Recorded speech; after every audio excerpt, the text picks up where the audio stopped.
जय श्री कृष्ण विद्यार्थी मित्र। હવે આપણો ટોપિક છે વિદ્યુત પ્રવાહની ચુંબકીય અસર।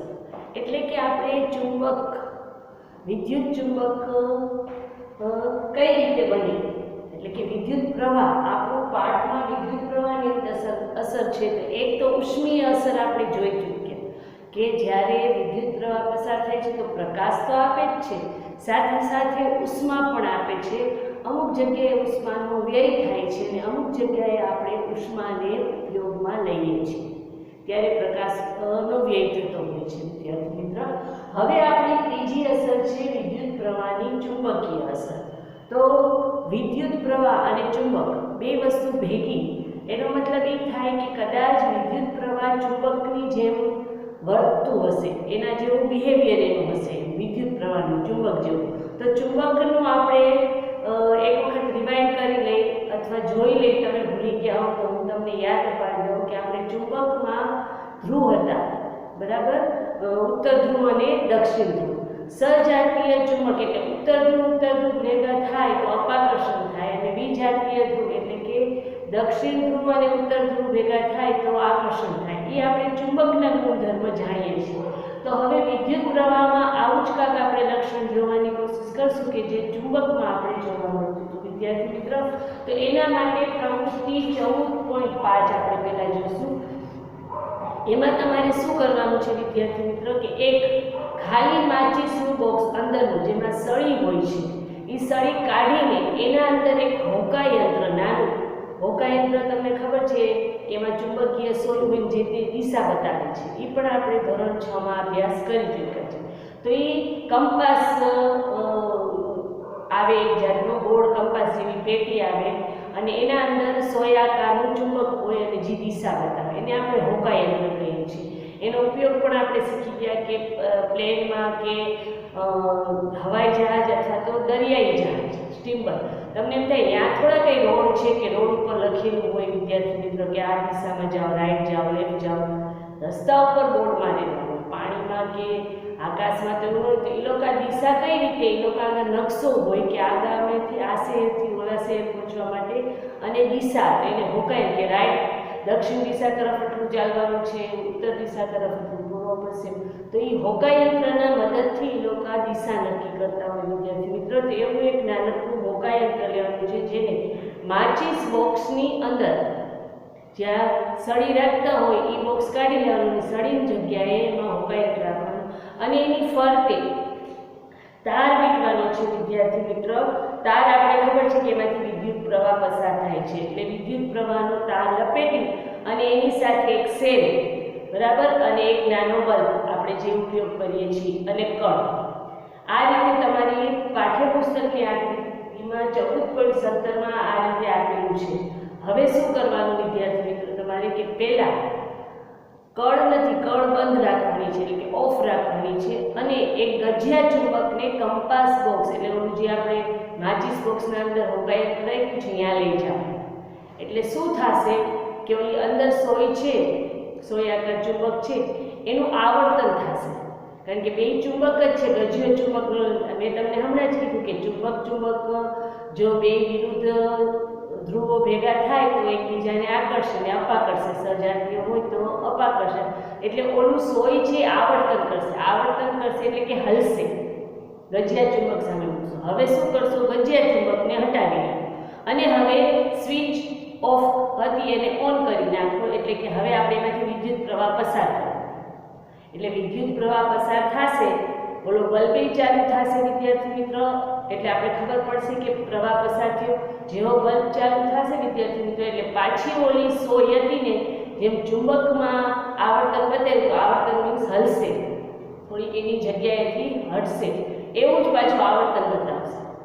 એનો મતલબ શું થયો, અત્યારે જો ગજિયો ચુંબક નથી રાખ્યો વિદ્યાર્થી મિત્રો, અત્યારે આપણે વિદ્યુત પ્રવાહ પસાર કર્યો, એનો મતલબ એ થયો કે વિદ્યુત પ્રવાહ પણ ચુંબકીય અસર ઉપર કરે છે, જેમ ગજિયા ચુંબકમાં જે રીતે થયું એ જ રીતે કેમાંથી વિદ્યુત પ્રવાહ પસાર કરવાથી, એટલે એક પ્રવૃત્તિ ઉપરથી આપણે સાબિત કર્યું કે ચુંબકનો ગુણધર્મ ધરાવે છે। હવે આપણે જો આ સાબિત થયું તો આપણે વિદ્યુત ચુંબક બનાવી શકીએ ને વિદ્યાર્થી મિત્રો। તો હવે આપણે વિદ્યુત ચુંબક બનાવશું, કારણ કે આ પ્રવૃત્તિ ઉપરથી આપણે સાબિત તેલ, આ વસ્તુ કોઈએ શોધી, તમારા પાઠ્યપુસ્તકમાં છે કે ચુંબકની વસ્તુ કોઈએ શોધી, તો એના સાયન્ટિસ્ટ છે હાન ક્રિશ્ચિયન ઓસ્ટેન.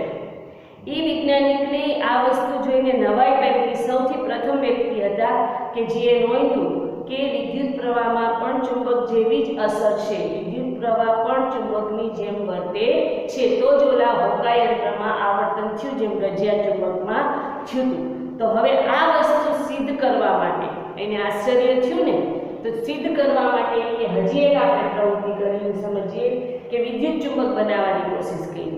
એમાં શું સાધન જોશે? તેમાં આ 75 સેમી લાંબો ઇન્સ્યુલેટેડ તાર, એટલે કે જે વીંટાળી શકે, આમ સોફ્ટેબલ હોય કે આમ આપણે એને વાળી શકીએ એવો ઇનિમેલ્ડ તાર લેવાનો છે અને 6 થી 10 સેમી લાંબી લોખંડની ખીલી લેવાની છે.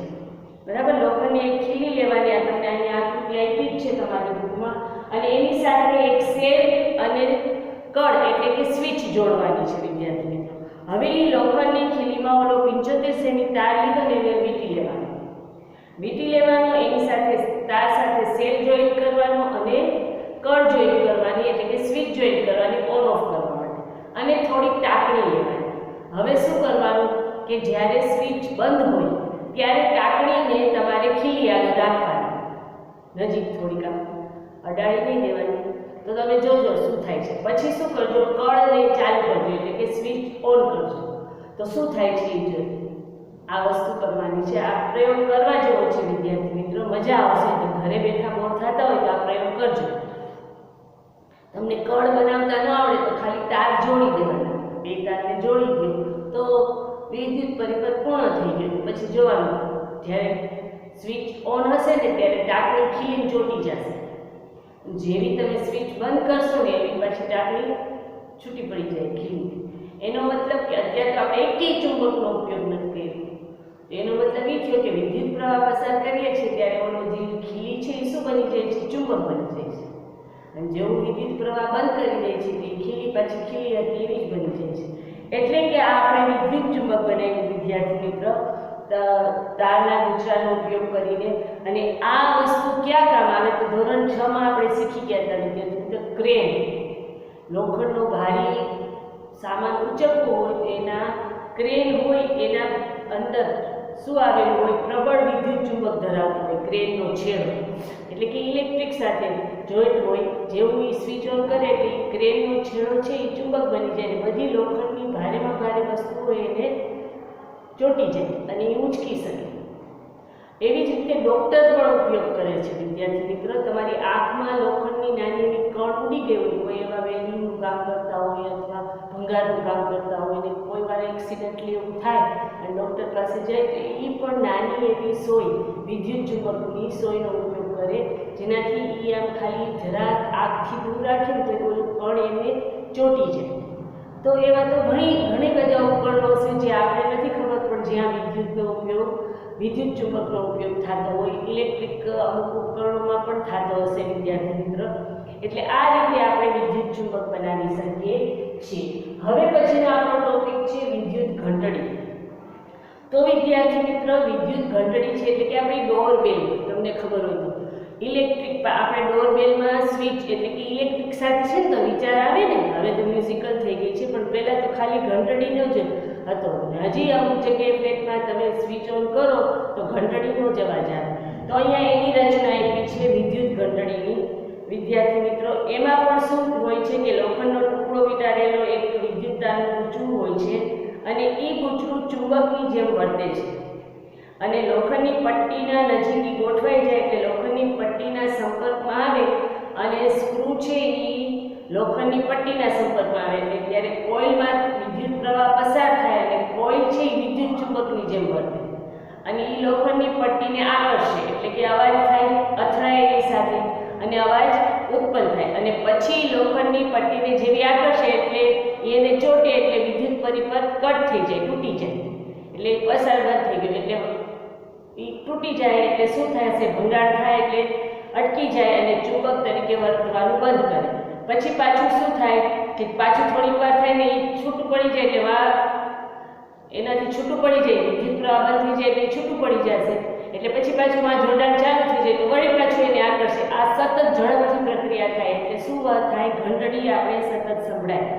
વિદ્યુત પરિપથ પૂર્ણ થાય ને વિદ્યુત પરિપથ બંધ થાય, પૂર્ણ થાય ને બંધ થાય. તમે ઓન ઓફ કરો એટલે આ પ્રક્રિયા ચાલુ થાય.